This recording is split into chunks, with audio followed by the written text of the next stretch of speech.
जब वो मेरे संग है फिर मैं उसका कहा मानूं या ना मानूं, फिर तो मेरे पास चुनाव नहीं है। जब वो मेरे साथ है तो वो मेरा अपना कहना मानने में मेरी मदद करता है। केवल मेरी इच्छा होनी चाहिए, हमारी इच्छा होनी चाहिए। आमेन, हालेलुया, कहने से हालेलुया, आमेन, आमेन। सच बात तो यही है कि परमेश्वर ने हमें बुलाया, चुना और ठहराया। उसने बुलाया, उसने चुना है, उसने ठहराया है, तो उसका अनुग्रह हुआ, सच में उसका अनुग्रह हुआ हम पर। उसने इसलिए हमें बुलाया, ठहराया ताकि हमें धर्मी, पवित्र बनाता जाए, हमें इस प्रक्रिया में बढ़ाता जाए।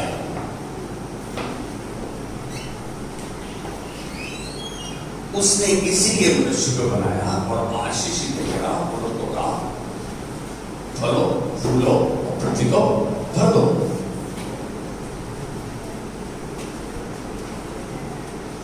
परमेश्वर धर्मी है, उसने हमें मसीह यीशु की धार्मिकता को दे दिया, हम धर्मी हैं। इस बात को हम अंगीकार करें। जो काम परमेश्वर का था वो उसने किया। अब जो उसने बाइबल में हमसे आशा की जानी वचन के द्वारा हम उसे करेंगे। सुमन ने कहा बढ़ते देखना चाहते हो, अपने आप को तरक्की देखना चाहते हो, प्रभु क्या ना मानो भाई, मानो। जानने से मानना अच्छा है। कोई यहाँ ऐसा नहीं जो आशीषित होना नहीं चाहता या आशीष का स्रोत नहीं बनना चाहता। हम सब यही चाहते हैं, लेकिन फिर भी हम बुरा करते हैं, फिर भी बुरा सोचते हैं, फिर भी गलत चाल चलते हैं, फिर भी हम वो करते हैं जो प्रभु का नहीं पाता। क्योंकि वहां एक बात सच है कि परमेश्वर के वचन की घटी हमारे अंदर होने के कारण ये घाटे हो जाते हैं। मैं कहूंगा जब परमेश्वर ने बुलाया, चुना, ठहराया, तो इस बुराई को होने की आज्ञा क्यों देता है, अनुमति क्यों दे देता है, क्यों ऐसा होने देता है? क्योंकि ये दान तो उसने आदम को दिया, स्वेच्छा का, अपनी इच्छा से चलने का दान उसने दिया, और उस इच्छा का इस्तेमाल करते हुए और उसकी इच्छा को जानते हुए उसका कहना ना मानते हुए हम गलत रास्ते पे चल पाते हैं। आज यदि मैं बोलूं कि मैं किस मजमून पे, किस टाइटल पे, किस मुद्दे पर बात करूंगा, परमेश्वर बुराई को होने क्यों देता है, उसकी अनुमति क्यों देता है, उसकी आज्ञा क्यों दे देता, क्यों दी उसने? परमेश्वर ने बुरा दिया तो मनुष्य की आज्ञा नहीं मानी। बात को ध्यान से सुनना। अभी सुमन ने वचन शेयर किया कि हर भला दान, हर भली वस्तु परमेश्वर ही की ओर से आती है। आप समझ सकते हैं कि ये बुराई जो हुई ये परमेश्वर ने अलाउ नहीं की, या परमेश्वर ने अलाउ की? सोचो अपने दिमाग में, परमेश्वर ने ऐसा होने दिया या नहीं होने दिया? आज इस बात पर देखेंगे। तो होने दिया तो उसका क्या असर हो?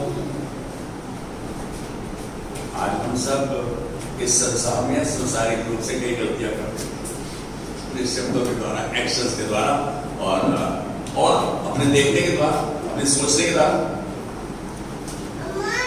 हम उत्पत्ति का दूसरा अध्याय 15वीं से 17वीं आयत में देखेंगे। उत्पत्ति का दूसरा अध्याय 15वीं से 17वीं आयत, 15 to 17। जिसकी आवाज बुलंद है और जिससे बोल सकता है। दूसरा अध्याय 15 से 17। तब यहोवा परमेश्वर ने आदम को लेकर अदन की वाटिका में रख दिया कि वह उसमें काम करे और उसकी रक्षा करे। तब यहोवा परमेश्वर ने आदम को यह आज्ञा दी कि तू वाटिका के सब वृक्षों का फल बिना खटके खा सकता है, पर भले या बुरे का ज्ञान का जो वृक्ष है उसका फल तो कभी नहीं खाना, क्योंकि जिस दिन तू उसका फल खाए उसी दिन अवश्य मर जाएगा। परमेश्वर ने यहाँ कुछ दे दिया और उसको देने के बाद कहता है इसको खाना नहीं, इसका इस्तेमाल नहीं करना, मर जाएगा। इतनी तकड़ी डॉक्टर बोलते अब तो मेरे पास आया ना, यदि नहीं दवा खाएगा तो मर जाएगा। तो भाई वो तो ऐसे समय में खाएगा, डॉक्टर ने बोला 1-10 तो 1-10 में खा लेगा, लेकिन हमें परमेश्वर ने कहा तो उसकी आज्ञा मानने का हमारे को मन नहीं किया। आज ध्यान से देखेंगे, जब से हम पैदा हुए, जब से हमें होश आई है, जब से हमें समझ आई है, हमने बुराई और भलाई दोनों ही को देखा है, बुराई को भी और भलाई को भी। सच बात यह है, जब से पैदा हुए हैं, जब से समझ आई, हमने बुराई और भलाई दोनों को देखा है, महसूस भी किया है। भलाई की गई या भलाई मिली, दोनों का असर बहुत दिन तक नहीं रहता। आप भलाई करो, उसका असर बहुत दिन तक नहीं रहता, भूल जाता है बंदा। लेकिन बुराई का असर जीवन भर रहता है, बुराई का असर जीवन भर रहता है। आप भलाई भलाई करते जाओ, कई बार लेकिन यहाँ भलाई का असर बहुत देर तक नहीं रहता, लेकिन बुराई का असर जीवन भर रहता है। क्या ये बात सच है? बेटा बाप को गाली दे दे, खाली हाथ नहीं उठाया बस, बाकी सब कुछ कर दे, क्या बाप भूल जाएगा? क्या बाप भूल जाएगा? नहीं। तो जब भी कभी उसका मन दुखी होगा, बोला तूने गाली दी और हाथ उठाया मुझ पे, नहीं होता। मैं ये कह रहा हूं कि बुराई हम नहीं भूल पाते,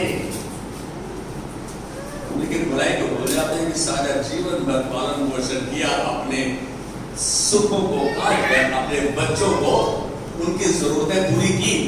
कभी ये मन में नहीं आया कि मेरे बाप ने मेरे लिए, मेरी माँ ने मेरे लिए क्या किया? आया कभी? बहुत कम। अरे जब पैदा किया तो तुमने क्या दिया, तो क्या एहसान कर दिया। आज एक बात कहूंगा, हम ऐसे शब्द बोलकर परमेश्वर को कह रहे हैं कि तूने उनको बनाया, तूने गाली बनाया ना, क्या है? हम ये भूल जाते हैं कि अपने शब्द जब किसी के तरफ उंगली उठाकर बोलते हैं तो हम परमेश्वर की उंगली उठाते हैं कि प्रभु क्या बनाया तूने इसको। कोशिश करें हमारे मुख के शब्द नफरत तुले हों तो दूसरे को आराम देने वाले हों तो ऐसे जो कि प्रभु के वचन के साथ मेल खाते हो, प्रभु का वचन ही। आज क्योंकि हम क्रिश्चियन हैं, मसीह हैं, यह बात हमें सोचने पर, चर्चा करने पर मजबूर कर देती है। संसार में बुराई ने कब और कैसे प्रवेश किया? संसार में बुराई ने कब और कैसे प्रवेश किया? हम सब एक ही बात कर जाते हैं, वो सांप आया और उसने हवा को फड़काया, बस वो बह गई, उसने ये किया। ज्यादातर नजरिया यही बदलता हुआ है। उसने हवा को बनवाया और विद्रोह करने के लिए उसको अग्रसर किया। क्या आप भी इस बात से यहां सहमत हैं?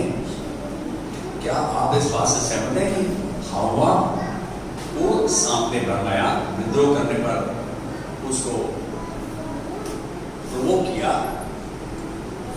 क्या आप इस बात से सहमत हैं? यह सच नहीं है, यह सच नहीं है। इस बात को जानना हमारे लिए जरूरी है। भाई सच नहीं है तो सच तो फिर बताना पड़ेगा ना, मालूम करना पड़ेगा कहाँ है सच। जब तुम सच्चाई को जानोगे, सच्चाई तुम्हें आजाद कर देगी। 8:32। तो सच्चाई का जानना हमारे लिए इसलिए अति आवश्यक है कि वही बात हमें सही रास्ते पर लेकर चलेगी आगे। सत्य यह है कि वास्तव में हमें उस क्षण से थोड़ा पीछे जाना चाहिए, जहां हवा को फरमाया उससे थोड़ा पीछे जाना चाहिए।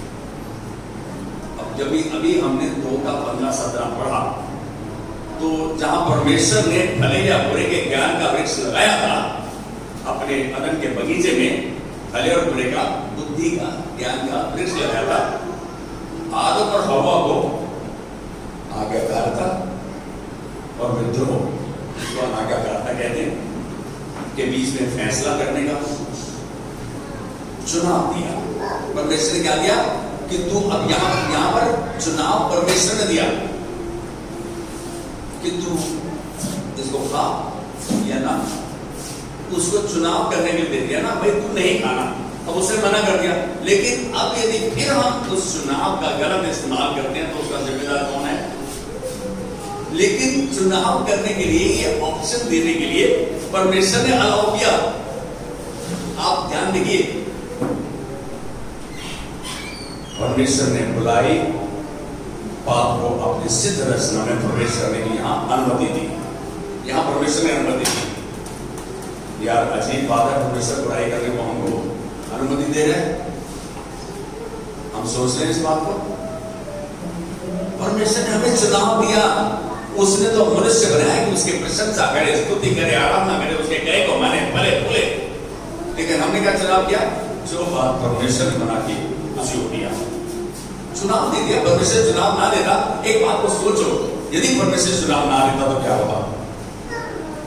फिर तो एक रोबोट मशीन बना दी, भाई यही करो, भाई यही करो। तो परमेश्वर ऐसा नहीं चाहता था, उसने स्वेच्छा का दान दिया। यहां परमेश्वर ने आज देख रहे हैं कि इसकी अनुमति दी। आज आप भी वही प्रश्न पूछ रहे हैं जो कई विश्वासियों के साथ अविश्वासियों को भी परेशान कर रहा है। यही प्रश्न, एक प्रेमी परमेश्वर बुराई को अनुमति क्यों देता है? क्यों दी उसने? पहली चीज तो हमको परमेश्वर को प्रश्न करने का कोई अधिकार ही नहीं, क्योंकि आखिर जब हम ऐसे प्रश्न करते हैं तो हम उत्तर की ओर अग्रसर होते हैं, उत्तर को पकड़ पाते हैं। प्रश्न करो who, whose, whom, which, where, when, why, how, तो आपको वचन मिल जाने के लिए उत्साह मिलेगा और आप वचन मिल सकते। कब हुआ, क्यों हुआ, कैसे हुआ, क्यों हुआ, ये सब बातें प्रश्न करना जरूरी है। मैं समझता हूँ कोई प्रश्न करता है तो हम उस प्रश्न का उसे उत्तर दें प्रभु के वचन से। आपको प्रभु के वचन के द्वारा उत्तर खोजने का मौका मिल रहा है। जब ऐसे प्रश्न करते हैं, आप प्रभु के नजदीकी में आ रहे हैं, हम भूल जाते हैं इस बात को। सोचते हैं प्रीति परमेश्वर ने ऐसा क्यों किया? वर्षों से इसके कुछ असंतोषजनक जवाब मिले कि परमेश्वर चिंता ही नहीं करता, उसके हाथ में नहीं है इस बात को रोकना। और ये बात जो है इसका आधार गलत है। मैं आज बताऊंगा जो पवित्र शास्त्र में अपने बारे में कहता है परमेश्वर क्या कहता है। यदि भजन संहिता 47 का 8 देखो, भजन संहिता 47 का 8, सच तो यह है कि परमेश्वर इस संसार पर पूर्ण अधिकार रखता है। परमेश्वर इस संसार पर पूर्ण अधिकार रखता है। He is almighty, all powerful। सारा बुद्धि और ज्ञान का दान उसके पास है। उसने क्यों किया आपको मालूम नहीं। जब वो सब सामर्थ्य को सब कुछ कर सकता है, परमेश्वर के पास बुराई को संसार में प्रवेश करने की अनुमति देने का एक रीजन था, एक कारण था। आज बोल रहा हूं मैं, परमेश्वर के पास एक कारण था, क्योंकि हमारे पास हम अभी भी पाप कर देते हैं तो अपने आप में कोसते रहते हैं, प्रभु ये मैंने जानबूझ के कर दिया, मेरे से हो गया, बस परिस्थिति ने करा दिया। हम अपने आप को जस्टिफाई करते हैं। लेकिन परमेश्वर के पास एक कारण था। ज्ञान का वृक्ष एक परीक्षा स्थल था, एक परीक्षा केंद्र था, ज्ञान का वृक्ष। आप ध्यान से देखो, परमेश्वर ने ये देखना चाहा कि जिसको मैंने इच्छा स्वेच्छा का दान किया है, ये परीक्षा स्थल है, ये उसमें पास होता है या फेल होता है। तो परमेश्वर ने अच्छा किया ना, अपने आप हर क्लास में पास होते जाओगे तो फिर तो कोई मेहनत ही नहीं करेगा। पिछले 2 सालों की तरह अपना कंप्यूटर में बैठ के किताब में देख के निकल मारेगा और काम करेगा। बोला जी मेरे तो 99% नंबर आ गए। एक बंदे एक मेरे को देखा 100% सबको दे दो, कोई बात नहीं है। लेकिन आज एक बात जाहिर है कि परमेश्वर ने भी एग्जाम के लिए ये परीक्षा स्थल बना दिया, ज्ञान का वृक्ष लगा दिया। और आदम और हवा को विद्रोह और प्रेम, बुराई और धार्मिकता, अवज्ञा और आज्ञाकारिता के बीच फैसला करना था। आदम और हवा का इनके बीच में फैसला करना था कि मैं आज्ञाकारी हो जाऊं, मैं धर्मी बनूं या आज्ञाकारिता में बढ़ूं। क्योंकि यहोवा अपने द्वारा रचे गए मनुष्यों से प्रेम की अपेक्षा करता है। जिनको उसने रचा है उनसे प्रेम की अपेक्षा करता है, जिनसे प्रेम करता है उनसे आज्ञा को मानने की आशा भी रखता है।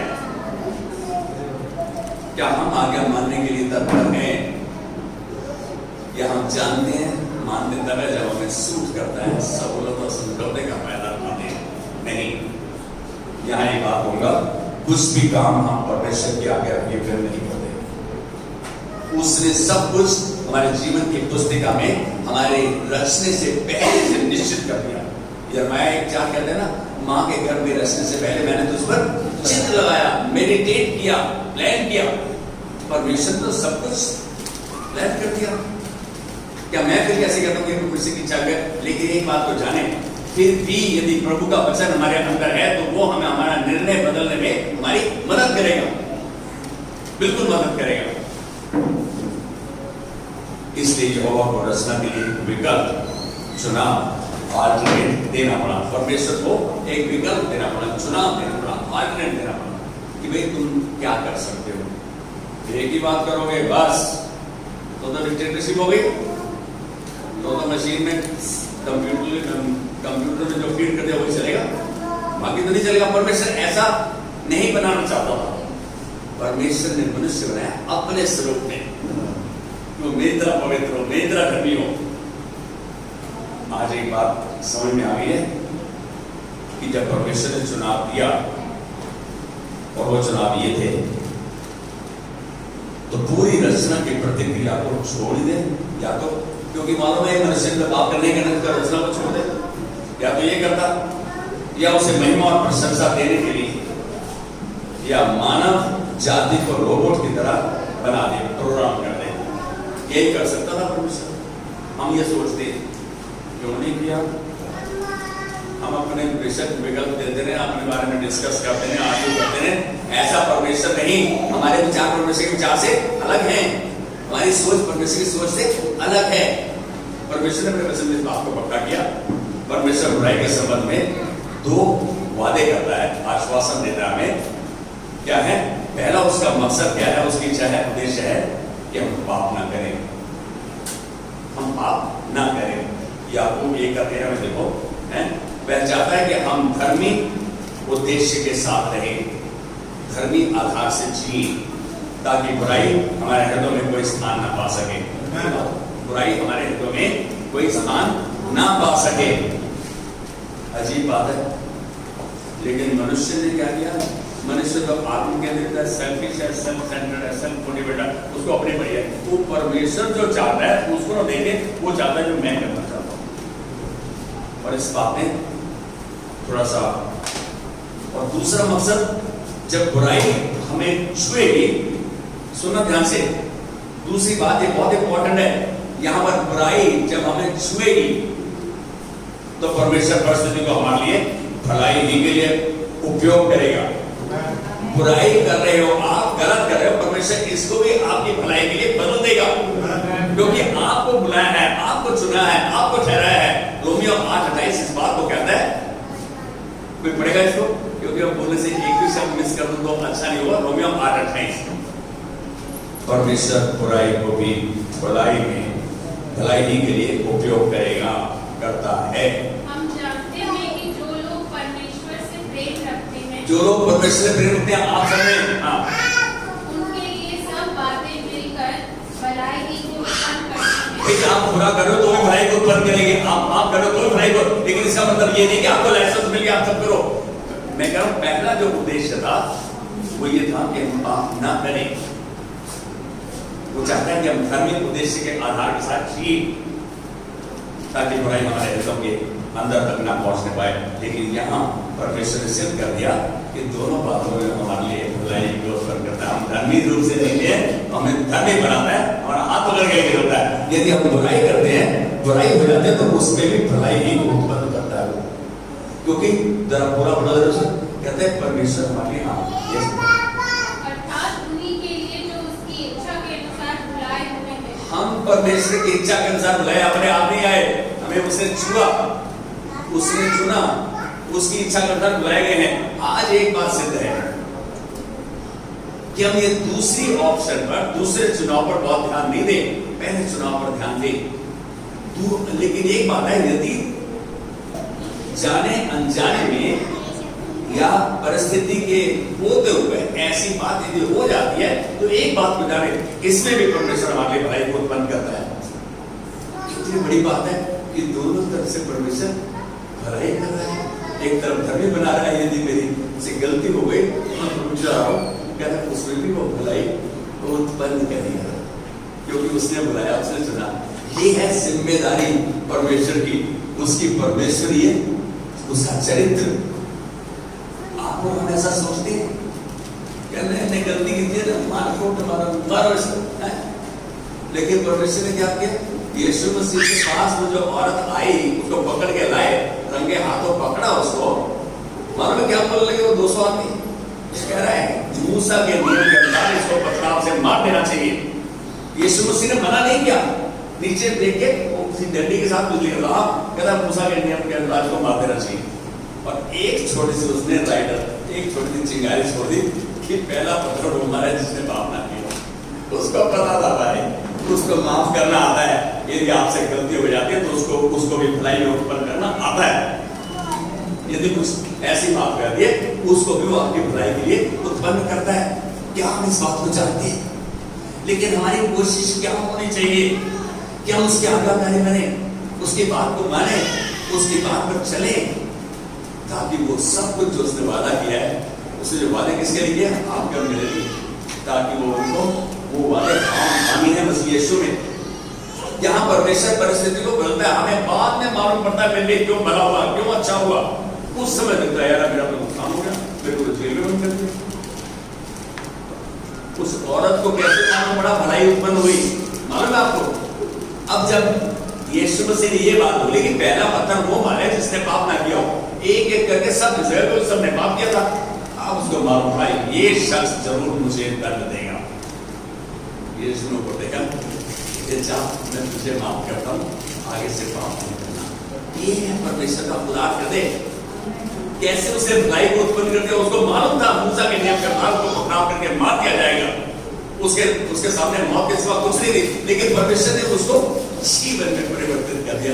उसको जा, उसको फिर ऑप्शन दे दी। अरे आपके और मेरे पास चुनाव है, और बेहतर चुनाव यही है हम उसकी आज्ञा का कहा माने, उसकी आज्ञाओं चेतवनियों विधियों को माने। दाऊद ने परमेश्वर का कहने का व्यक्ति कहता है, ये प्रभु मेरी प्रजा के मन के विचारों में ये बात बनाए रख। 29 अध्याय में पहला इतिहास कहता है इनके मन अपनी ओर लगाए रख। हम क्या हमारा मन परमेश्वर के वचन की ओर लगा हुआ है? क्या हम रोज नित्य क्रिया अनुसार उसके वचन को पढ़कर प्रार्थना करते हैं? उसका वचन मुझे प्रार्थना करना सिखलाता है, उसका वचन मुझे बोझ देता है, उसका वचन मेरी मदद करता है, मुझे मेरा पाप बताता है, तू मुझसे मांग सकता है, मांगो तो तुम्हें दिया जाएगा। आज मांगे तो क्या मांगे, भौतिक वस्तुएं नहीं। मैं समझता हूँ कि यदि हम उसका कहना मानते हैं, मत्ती 6:33 में क्या कहता है? पहले तो उसका धर्म और राज्य की खोज करो, बाकी सब वस्तु तुम्हें दे दी जाएगी। ऑल अदर थिंग्स शैल फॉलो, तुम्हारे पीछे पीछे आएंगी। परमेश्वर अपने मकसदों को हमारे जीवन में, हमारे जीवन के द्वारा पूरा करना चाहता है। यह परमेश्वर का प्रेमी हृदय है, वह प्रेमी है, इसलिए उससे हमारा ख्याल है, ध्यान है, चिंता है, और वो संवेदनशील है। इस बात को क्या ध्यान रख रहे हैं? यदि ऐसा ना होता तो पाप करने का तो मृत्यु था, पाप का प्रतिफल क्या था? मृत्यु। लेकिन यहाँ क्या दर्शा दिया? उसको भी वो भलाई में हमारे में उत्पन्न कर देता है। इसलिए परमेश्वर ऐसा करने के लिए हमसे आज्ञाकारिता की अपेक्षा करता है, आशा करता है, इच्छा करता है, हम आज्ञाकारी बने। कभी ऐसा आता है पति पत्नी बैठे हुए हैं, बात कर रहे हैं, उधर नहीं जैसा सूट करता करो। कभी ऐसा हुआ जैसा तुम्हें ठीक लगता करो।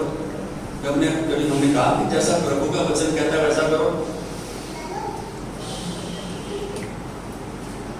हम कई बार गलती करने पे ऐसा दबाव होता है हमें, कई प्राकृतिक या आर्थिक या सामाजिक या भावनात्मक हार होता है।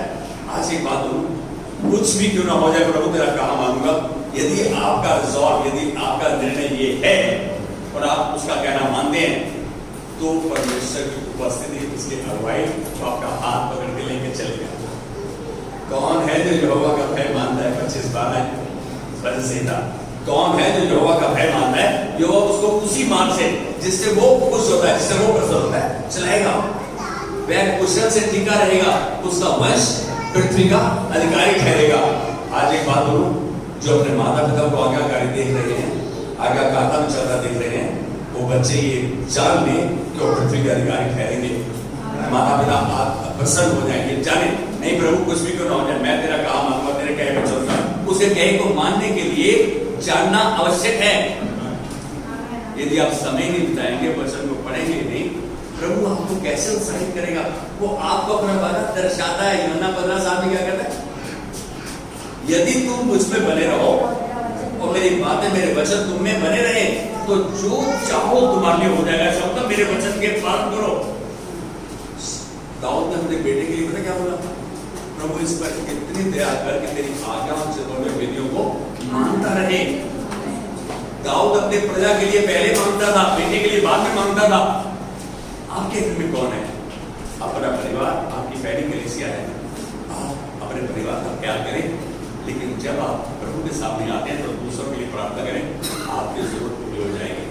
आपको कोई ऐसी जरूरत नहीं जो पूरी नहीं होगी। परमेश्वर कह रहा है। दाऊद ने क्या किया? हम ऐसे पवित्र शास्त्र के उदाहरणों से परमेश्वर के हृदय की व्यक्ति से उत्साह पा सकते हैं, जो कह रहा है प्रभु मेरी प्रजा के मन के विचारों में ये बात बनाए रख और उनके मन अपनी ओर लगाए रख। फिर बोलता है मेरे पुत्र सुलेमान के मन को ऐसा खड़ा कर दे तो तेरी आज्ञाओं, चितौनियों, विधियों को मानता रहे। आज प्रभु का धन्यवाद कि उसने दर्शा दिया कि मैं हर बात में भलाई को उत्पन्न करता हूँ। तुमसे गलती हो जाती है, तुम पछतावा ले आता हो, उसमें मैं तुम्हारे भलाई को उत्पन्न करता हूँ। तो क्यों करना हम पछतावा करते हुए परमेश्वर से वादा करें कि उसकी आज्ञा मानेंगे तो उसको पहला स्थान देंगे। आज मुझे अच्छा लगा, सबसे मुश्किल काम क्या है? पर्स में हाथ निकालना और किसी को देने के लिए कुछ देने के लिए सबसे मुश्किल काम है। लेकिन जब परमेश्वर की आज्ञा मानना आप सीख जाते हैं तो परमेश्वर आपके खर्चों को, आपके भंडारों को कभी कम नहीं, हमेशा उमड़ता रहेगा। Can you say amen with me? कुछ भी करने से पहले प्लीज ध्यान से सुनना, कुछ भी करने से पहले उसे स्मरण करें, परमेश्वर को याद करें। नीति वचन 3 का 6 होता है, उसी को स्मरण करके सब काम करना, तब वो तेरे लिए सीधे मार्ग पर निकाला। Then he will make your path straight। परमेश्वर हमारी परिस्थिति कैसी भी क्यों ना हो, हमारी समस्या कितनी बड़ी क्यों ना हो, हमारे लिए सीधा मार्ग निकालने में, मार्ग को सीधा करने में सामर्थ्य है। और मैं उसे स्मरण करके करेंगे तो उसकी सिद्ध इच्छा को उसके वचन के अनुसार खोजेंगे और वचन अनुसार जीवन बिताएंगे तो वो तुम्हें जयवंत से बढ़कर बनाएगा, आशीष का स्रोत बनाए रखेगा। कैन से आज ये चीज दिखी, बाप को क्यों अलाउ किया? ये परमेश्वर की इच्छा। इसलिए पुराने नियम में बाप का जो मैं कहूंगा फल था वो मृत्यु थी। आप करोगे भाई मृत्यु हो जाएगी। हनानियाह और सफेरा ने क्या किया? झूठ बोल दिया, अच्छे करके वही मर गए। दोनों ही, पहले को गाड़ के दिया, दूसरा बन गया। आज प्रभु ने ये देखा कि ये ठीक नहीं, इसलिए उसने यीशु को पहले भेजा, उसको हमारे स्थान पर उस मृत्यु को लेने दिया ताकि हम उसको उस परिस्थिति में ना जाए। हमें अपना वचन दिया, यीशु दिया।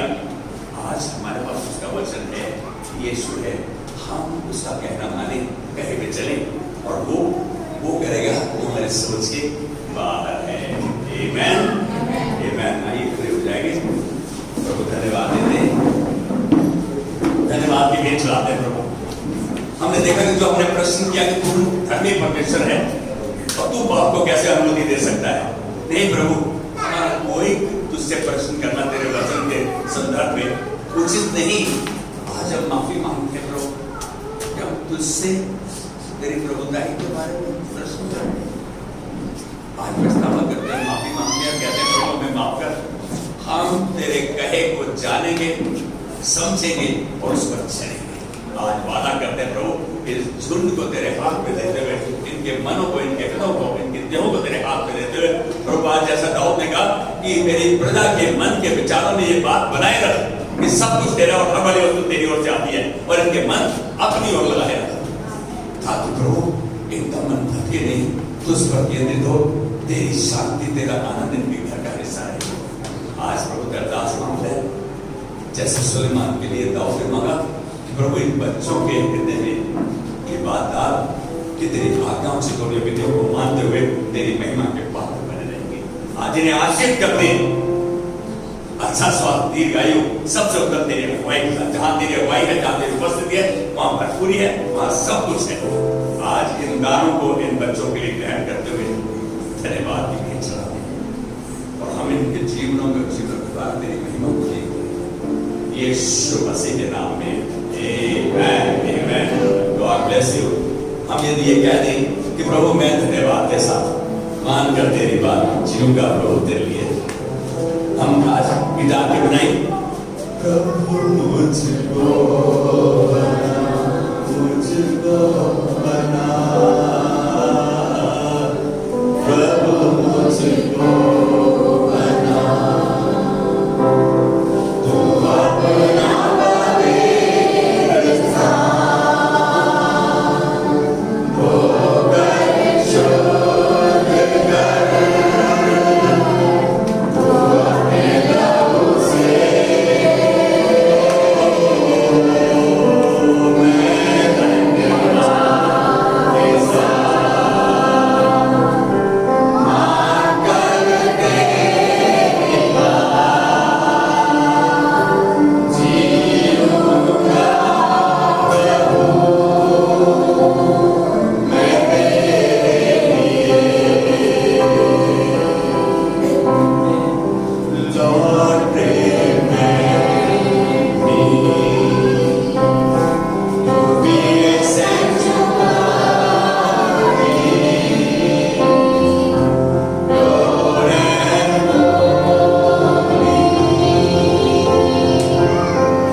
bless you. Have a wonderful day and a wonderful week. Thank you.